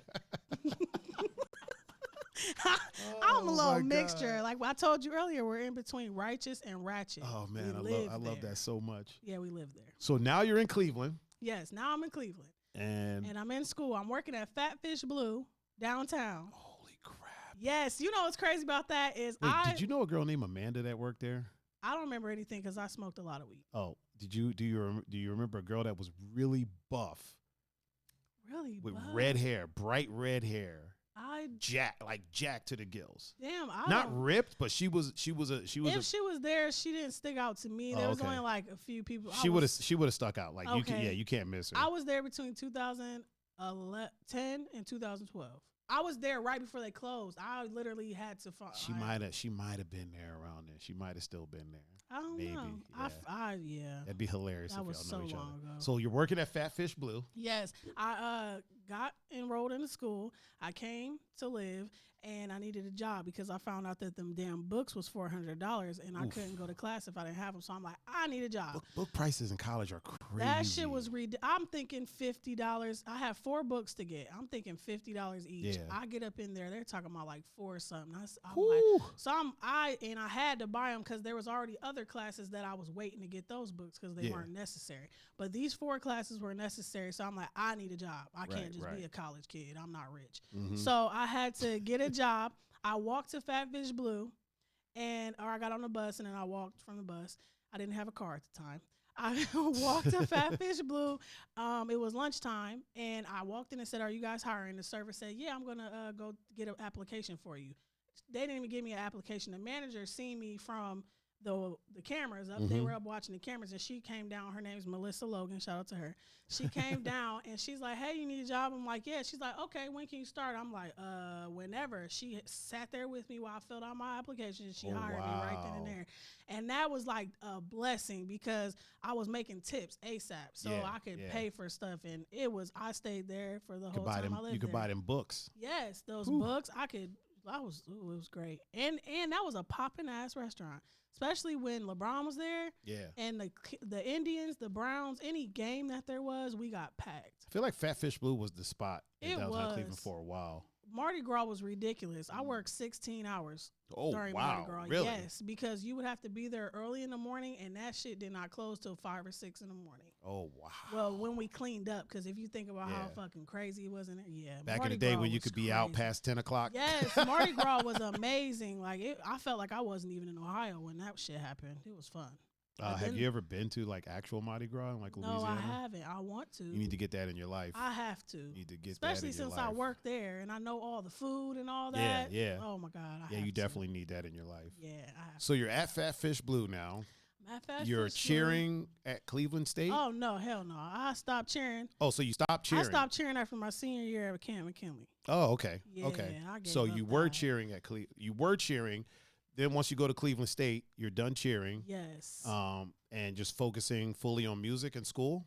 Yes, focusing on music, doing shows out here, recording with other artists. Like, shout out to Vicodin. That's how me and Wait, Vicodin the pills or Vicodin the producer. I was like, this ain't that kind of podcast. No, man. he's from here. He's from here, but he's very low key. But he's like signed to Rock Nation. Oh, okay. All of this, yeah, he's a very dope producer. And I started working with him. I was working with another producer named Misery Jones. And shout out to Misery Jones. Shout out to Misery Jones. And I was just learning how to songwrite because that's what Right. they were doing. They were submitting music. They didn't really care to be famous. Those were the people that taught me, all right, we're going to come in here, lock in ourselves in here, and come up with a song before we leave tonight. So that was very fun. And then simultaneously, I'm going to school. So Yeah. Now, real quick, this entire time that you're doing all this, traveling, singing, cheering, doing gymnastics, you're battling asthma. Yes. This entire time. My entire I mean, I know I being. waited a while to bring it up, but I wanted people to get the full scope of like Yes. everything that you're doing, playing French horn, Yes. flute, gymnastics, running track. running I track. ran the hurdles and did the high jump. Wow. Yeah. All while battling asthma. All while battling asthma. I've had asthma since And I pretty was severe born. from what you tell me. Very, yeah. I've never not had a nebulizer machine at home. I've never not had an inhaler in my purse. My mother used to carry it if I didn't. Track meets, like if I would push myself too hard, I would pass out. Oh wow. Like, yeah, it was rough. Gymnastics was easy for me because the routines were so short. If I just kept myself together until my routine came, it was really 3 or 4 minutes, and I could do that. I could go hard as hell for 3 or 4 minutes. But like hurdles, like 300 hurdles or anything like 400 meters or more was like in a full sprint, that shit would take me out. So yeah, I was battling that. I didn't really have to get on to like steroids until I stopped doing sports. Okay. That's when it really came in. I think the sports helped me, but then when I stopped, it started hitting me. Now you said in your post that it had almost killed you at one point. Yeah, when I was about 24, I went to sleep. I woke up in the middle of the night, couldn't breathe. And I was gasping. I could not catch my breath, and I panicked. That's another thing I've learned now, because if that happens to me now, I know what to do. Yeah. But then it had never happened to me, especially being asleep and being startled. And what happens with an asthma attack is your throat gets really, really narrow, and you can't get air through. So I was gasping. I was freaking myself out as it was. What I needed to do was calm down. Yeah. Because if it happens, I'll calm myself down and I'll take bigger breaths, and eventually I'll have an inhaler or something to help me. But I panicked and I passed out. And at the time I had a boyfriend. He said I turned gray. He said I was gone for so long. I was out for so long that he could call the ambulance. So the ambulance told him to put me on the floor. I was on the bed. I was sitting on the bed, and I don't know. I told him something. I was like, I kept telling him I'm about to pass out. I'm about to pass out. And I just fell back and passed out on the bed. So then they told him to put me on the floor. And when I got there, this is the craziest shit ever. When I got there, my bedroom door was open, and then the other apartment door was open to the main entrance. And I was on the floor. I heard him go outside. He told me, I'm about to go outside. They're here. And he's like, just stay or whatever. I don't know what he said, but I knew he was going outside. He came back in. The ambulance people came back in. And I leaned up. I threw up. And that was just it. Wow. They still put me in the ambulance, still took me to the hospital. They said it was an asthma attack. Yeah. Which people don't really understand asthma. I feel like people don't get the full grasp of like how serious asthma is. A lot of times they think, oh, you just hit your inhaler and you're fine, but it's not. It's okay. Yeah, it's not always like that. No, it's not like I could breathe in. I'm allergic to dust, pollen, trees, grass, cat hair, dog hair, horse hair, mold. I'm allergic to a lot of things. So if I breathe that in and I don't have a steroid in my body to fight it off, my lungs will swell up. They'll inflame. And so now I can't breathe. Well, luckily I just got rid of my horse 2 weeks ago. Great. I'm so happy about that because I be in here tripping. But yeah, no, it's like I gotta get it in my system. I can like dog hair and cat hair. If I get it in my eyes, it itches. Yeah. But stuff because I have allergies due to asthma too. Oh, okay. And then I also got acid reflux due to acid reflux due to asthma. Yeah.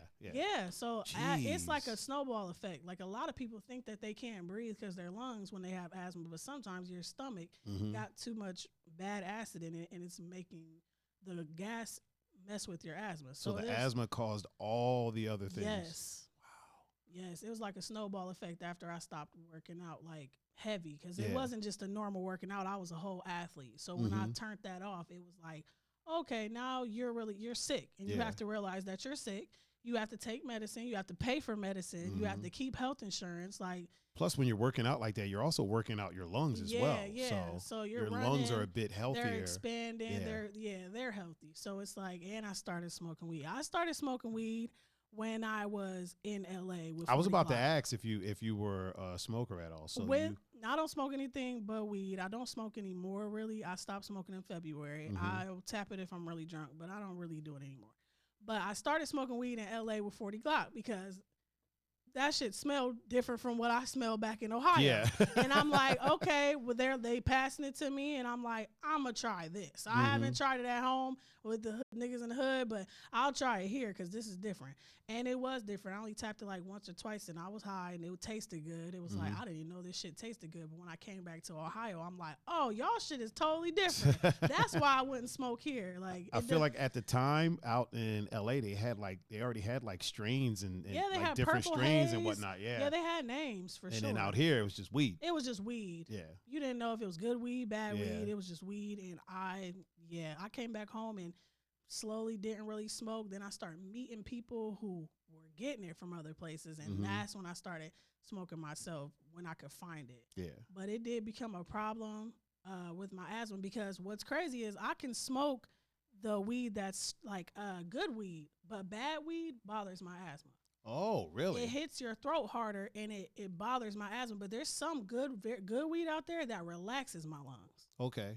It's weird. There's actually in California they treat some asthmatics with weed. Really? Have you ever tried CBD at all? Yeah, I've heard that's good for asthma. Yeah, I was about to ask if you've tried it, if it helped at all. Yeah, I've tried it. Also melatonin helps too because it slows you down so you can breathe, take big breaths in.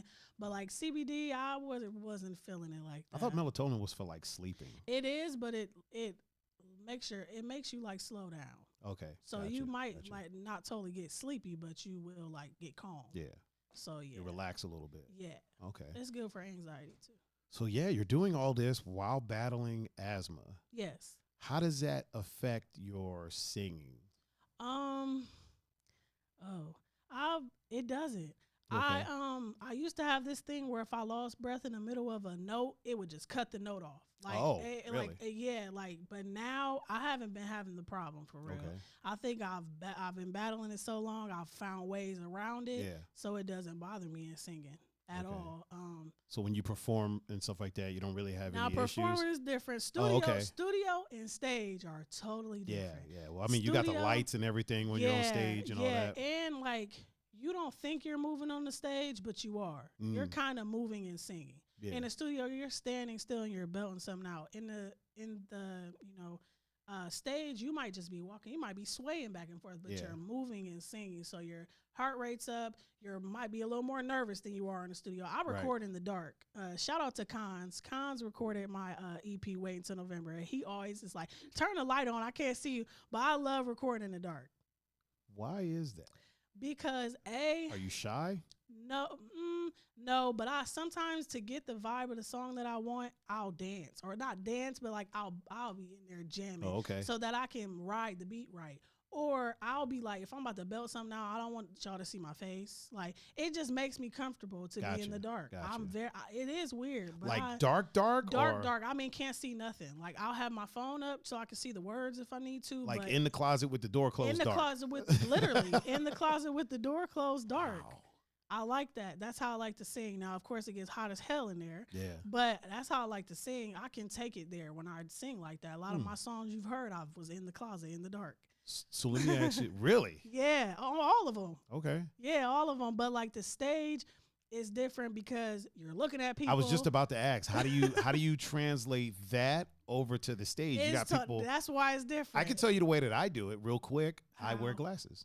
Oh. That's what the glasses are for, because I'm shy. When I'm DJing, everybody's looking at me. So the glasses put a barrier between me and the people. Maybe that's why the artist her wears glasses. Are hers not prescription? No, not like she doesn't wear like glasses. Like she wears sunglasses. Oh yeah, maybe could be. Yeah, she wears just sunglasses. for that little bit of separation. Yeah, I've never tried it, but I will now. Yeah, give it a try. See yeah, what happens. because that sounds like, I mean, you're kind of in the dark. You can't see everybody's facial expressions because you got glasses on. I would be worried about tripping or something like that because I can't see. But yeah. So how do you? So then, how do you cope now then? I just suck it up because it doesn't benefit me to be scared at the end of the day. Like, I just suck it up because these people, I have to let them hear. This might be my only chance for some of these people to hear me. So I have to let them hear me for real. I can't give them a half-ass performance or nothing like that because I need every fan I can get. I mean, these are facts. Yeah, every single one of them. So when you're studio time, complete dark, don't look at me. Yes, I love it. When it's time to get on the stage, that's when you turn into November Wiliams, the performer. Yeah, I'm still perfecting that because November is a lot different from Tierra. And like I'm not a dancing singer. Like I'm more like a stand there and sing singer. But I do have some swag, so I will move around some, and my songs do make you want to move. So I'm trying to find a happy medium in between and not standing there and belting songs out, but still like, but I do engage the crowd. I do know how to do that. I've been singing on stage since I was 5. So I figured that part out. But it's very Jackson-esque of you. Yeah. Like when you think about all the greats like Stevie, Mike, even the OJs, like they've been doing this from like childhood. Yeah, it's like muscle memory at this point. Like if you give me a microphone and say, I don't care if we're at a birthday party or a kid's birthday party, if you give me a microphone and tell me to sing, I'm going to turn into a performer. If you ever come out while I'm DJing, I'm handing you a microphone, I would just love so you know. To. And I'll probably sing T-Pain, Buy You a Drink, because that's my favorite song to sing at the club. Really? Yes. Like you know what? I was about to ask you. The instrumental. Your like go-to songs, like if you ever do like karaoke or anything like that, what are your like go-to songs that you like to sing? In the club, if a DJ calls me up and they're like, November Wiliams is in the building and she's and you hand me the mic, I'm going to want to do Buy You a Drink because that I spend it a little bit. So not even one of your own songs though? I would, but that gets the crowd going because everybody knows it. Oh, okay. And we're here to get drunk. So True. But, this is true. Yeah, so that, but like like if somebody like a open mic, I'm gonna sing like Alicia Keys' Diary. That's my shit. Okay. I'm gonna sing Sade, Is It a Crime? Oh wow. Yeah, that's my shit. I have every Sade record as my well. mom loved her, so I knew her from early. Yeah. I knew her early, the whole CD all the way through. So yeah, Sade, no Ordinary Love, anything Sade for real. Even the newer album she had. She just released one. Like what was it, last year or something like that? I'm not sure when it was, but that shit either was last fire. year or earlier this year. That shit was fire. Now I'm trying to incorporate new singers. Like I'll sing Summer Walker, like Girls Need Love, or like CPR. She has a really pretty song called CPR. I know a lot of music. Yeah. I know like I can tell. I know white people music. I know country. Oof, country. I sang in Alliance at a fair, and I sang Carrie Underwood Before He Cheats. Really? Yeah, and I made it to the second round, but we were in Alliance. So yeah, it was.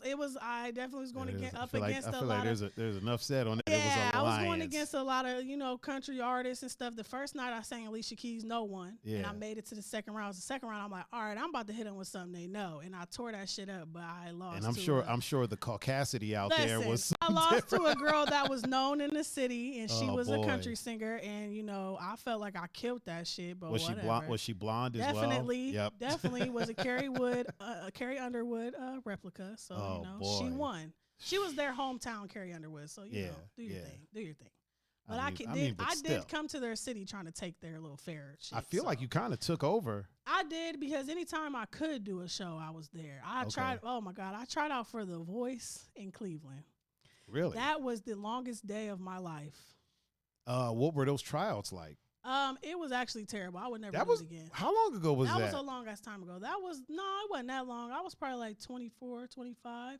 So that was like 7 years ago. Okay. So I just told my age.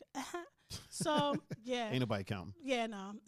But yeah, I went to the tryouts. Once you get inside, you're sitting there for like 4 hours. Then you're standing in a hallway for like 2 hours. Then you go into this room, and there's 6 of you, and you all are told to sing. Now, the thing I didn't know is they give you this pamphlet before you come, and it's all these questionnaire. Right. And they ask you, like, what type of struggles have you had trying to be an artist and all that stuff. So I was like younger, and I really didn't have struggles because I'm very modest about my asthma and stuff. So I don't like to use that as a sympathy thing. Yeah. So I didn't put it on that paper, and I'm just like, yeah, no, I have struggles with, my image and things like that. But other than that, whatever. My story was pretty clear cut. I'm the niece of Walter Wiliams, whatever. I get there.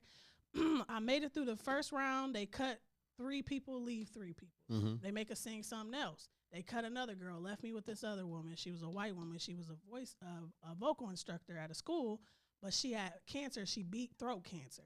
Oh, God. So here I am. She sings that last by Etta James, and it was very good. But I really, for the voice, she was like 38. She's almost 40. And it was like, I was like 24, 25. I'm like, okay, and they took her instead of me, and I said, God damn it, I should have told them I had asthma then. Yeah, you should. Shit, because what the hell? Like, okay, she could sing, but I really feel like they wanted people that had a story. Yeah. So that, because it's TV. TV is totally fucking different. Oh, 100%. Than anything else, and they took her because she had a good story that they could make people watch and get ratings, and I'm like, here I am trying to act like I don't have no problems. Yeah. And I do. Having morals and shit. Yeah, like let me not talk about that. I'm dealing with it. It's cool. No, I should have told them, I'm singing and I got asthma. You should have coughed while you were there. Yeah, I should have took my inhaler out before I sang like. You got to use what you got to get what you want. Like, yeah, now I know. I've listened so many lessons. If I was to come to these situations again, I know exactly what to do, but they're not being brought back to me because I learned my lesson already. So I'm just moving. And like with the video thing, that's new to me because I just started doing videos, but I'm learning things about it. So the next time I shoot a video, I know what the fuck to say and do. Right. So yeah, this is all a learning experience. I have a feeling next time you shoot a video, you're going to be pretty much in control. I pray because that's probably what I need to do. Trust me, I got some inside knowledge on this. So okay, good. We'll discuss. I need later all of that. I need all of it. So have you, speaking of like things, overcoming things as an artist, have you ever noticed like, one of the things that artists have to face is like being like quote unquote marketable. Yeah. Right. Yeah. Which to me personally is kind of like a code word to say, oh, well, you don't fit the image that we want out there. Have you ever noticed like that holding you back at all in any situations? I'm going through it now. Like I was a athlete, so I had a 6-pack. When I first started singing when 40 Glock found me and shit, I was in perfect shape. Tip-top shape. But as I told you, my asthma started getting bad. The doctor started prescribing me with steroids and things like that I really didn't know how to handle, and it was packing weight on me. And I was busy with school, so I wasn't working out now, and I'm just packing weight on me. So people would start commenting like, yeah, you need a little bit of weight. And I'm like, why? Because I sing? I need to lose some weight because I sing? Like, it didn't make sense. So it's like even now, the girls who are on, they go get their bodies done. Yeah. As soon as they get a certain status, they get enough money, they're getting their stomach cut off and put in their ass. And it's like, for somebody like me, I already have image, issues as it is. So it's like, damn, is that what somebody, I'm not going to. I'm very adamant right now. I'm in the gym right now. Very adamant about, I heard a girl say her body was built, not bought. And I really want to be that girl because it looks good. It's natural. I love looking at a girl that worked hard to get to the body that these girls are paying for. Yeah. So that's something that I'm very interested in doing right now. But it's a tempting thing that you look at these other girls and all they did was go lay on the table and their career skyrocketed because they got this body now, and it's like, damn, if I had that body, they look so weird though. They do. All their hips are the same. Yeah. It's like their belly buttons get weird. Yeah. I'm not knocking it because I've seen some girls do it and work out afterwards and get it like all the way together, and now their body looks like it's theirs. But I've seen it done wrong too. Yeah. So I don't want to take that chance. And I like my belly button. So what the fuck? I do. I feel like a lot of times when people do that, they kind of cheap out on it. And it just looks weird. They go to like the Dominican Republic or something like that. Yeah. And it's like they think it's cute because they never had a flat stomach or because they've been wanting this flat stomach forever. But it's like, girl, a real close shot of that stomach, it's like looks that weird. Shit looks stretched. It's got waves and stuff in it. It looks stretched. It looked like a washboard. Like, it's like, it's nothing natural to it. Look like you threw a bunch of pennies under a sheet. Yeah, it's not cute. It's like I said, some girls it's cute on them. I'm not gonna say everyone, but those box jobs, it gets a little weird. I see a lot of horror stories about those too. Like just weird things happen with that. I don't know. To me, it just seems like too risky of a thing to. And some girls end up not liking it themselves, or they get addicted to it and keep doing it because they're like, okay, now I got a piece of fat back on my stomach. I'm going back. Yeah, it's like, girl, if you don't just go to the gym and do some crunches and girl eat a salad. Yeah, like come on, girl. But then that's another thing. They'll eat like they are a skinny person with a metabolism, and then that shit come right back. So there's so many. They start believing it. Yeah, like I'm skinny. No, it's like no, I don't want to go that route. I'm not gonna say that I haven't been tempted, but I see girls get that shit done and move to another level. It's like, damn, like you. I always wonder what does any of that have to do with singing? You know what I mean? Like you look. The thing in the industry now, if you think about it, like Toni Braxton got found because she was singing at a gas station and somebody heard her singing. Right. They didn't care what she looked like. They heard her singing. Now it's like they'll see a female and she looks the part and they'll write her a song and they'll be like, okay, you're a star, so we're just going to write you a song and make you a star. Yeah. It's the aesthetic. Is that how you say it? Aesthetic? Yeah. That's the thing now. If you look the part, they'll make you into a artist. Yeah. And then there's people like me who are stone cold artists, like through and through, but we don't have the perfect body or the perfect face or the perfect whatever or the perfect story. I know so many artists that should be stars and they just have something that's not like everybody else, and it's hard for people to like accept different. People want to see like the same. You look like Beyonce, so you should be a star. Right. It's crazy. I listen to a lot of like old music and I watch a lot of old videos all the time. I don't sleep much, so I'm always on YouTube going on these like down these rabbit holes of like old, going down these rabbit holes of like old music. And one thing I feel like I noticed is back in the day, people had talent, and then like the A&Rs or whatever would go and find talented people and then like make a star out of them. Like, hey, okay, dress this way, do this, do that. But your talent was the basis for everything. Like you could sing. And then as time went on, there was a look that came out. So people were like, okay, now we need to find people that look like this. You know what I mean? Yeah. And then, okay, but they can't sing. That's all right. We'll auto-tune it. They can't write a song. Oh, that's okay. We got people. Yeah, we got people for that.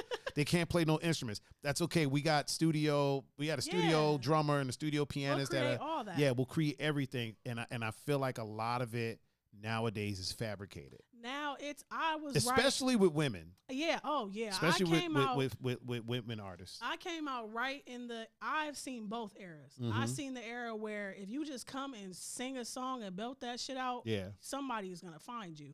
But then in the middle of my career, it switched. That's somewhere around where I changed my name. Okay. It was like gimmicks were the thing. If you had a gimmick or a certain way you dressed or something that made people think about you when they seen it, it was like, okay, you're probably going to blow up. So I didn't want a gimmick, but I wanted something to attract people, and my real name just wasn't doing it. Right.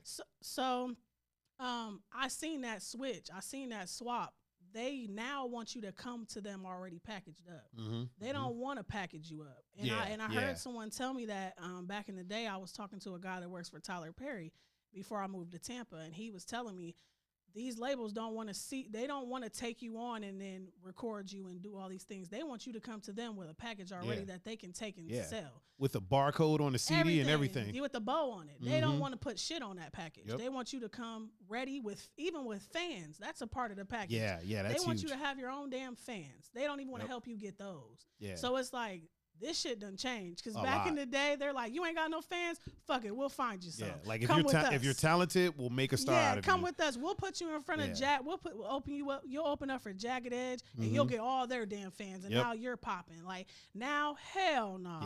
Yeah, that's what it was. Before it was they would find talent and make stars. Now they find stars and then just make money off of them. Yes. Basically. You know what I mean? They find stars and then fabricate the talent. They attach themselves to what you're already doing. Yeah. And it's kind of hard because that's why a lot of people stay independent. Am I able to go pee? I mean, we'll be done in like a few minutes. Okay. in a couple minutes. Yeah, but no, they. Oh wait, are you okay for a few minutes? I'm good. I'm not gonna pee on myself or anything. Okay. But back to that. I just want to throw that in there, like. So yeah, no. I mean, it's a waterproof seat in case you got. I would never. I just been drinking some wine, in the Polar Pop cup. So my God, yeah. I want to mention that you are sipping on wine in a Polar Pop cup. This is what we do when we are on the go. We look Polar Pop. The Polar Pop girls are who we are. For those that are listening, they all have them. Yes, this is what we've been doing. This when we can't. Yes, Club Chill. Fuck it, we're not the Polar Pop girls. We're Club Chill. Club Chill. So when you, I love it. When we buy a bottle or we buy wine, I don't even want to give up this secret because motherfuckers will start doing it. But I know other people do it. But still, we'll get ice only. And we'll pay the 49 cents for the cup and the ice. Then we'll go buy our liquor and we'll put it in there. And when we're drinking it in the car, don't nobody think it's fucking liquor. When y'all are drinking, but not the driver, just so. No, never the driver. No, she drinks when we get to our destination. Yeah. She's playing catch up. Yeah, she just takes it. She downs a few shots when we get there. Oh man, that is genius. If I was a drinker, I would probably do that. Oh yeah, it's so we will go to the park and be drinking these around kids and don't nobody even know. Oh my God, I don't know if you want to put that out. We will be getting lit. Listen, but we're not drinkers. First of all, we're drinking wine. We are not drinkers. We have tried to have wild nights.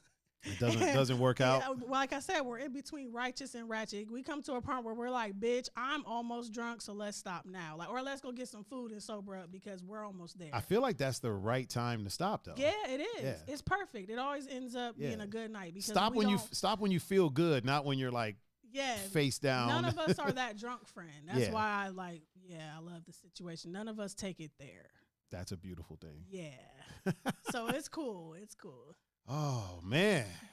Miss November Wiliams. Yes. It has been an absolute pleasure. Thank you for having me. This was very fun. Thank you so much for coming and doing this with me. Sure. And I mean, you're sticking around because we're live streaming later. Yes. But yeah, thank you so much. Thank you. And thank you for having the trust in me to come and tell your story. No problem. And we have to do this again for sure. I'm down because this was definitely fun, and I've been wanting to tell my stories. It's cool. I feel like there's a lot more too that we could go into. Definitely. 100%. We're gonna do this again. We're gonna do this again for sure. Thank you for joining me. Thank you. And we are out.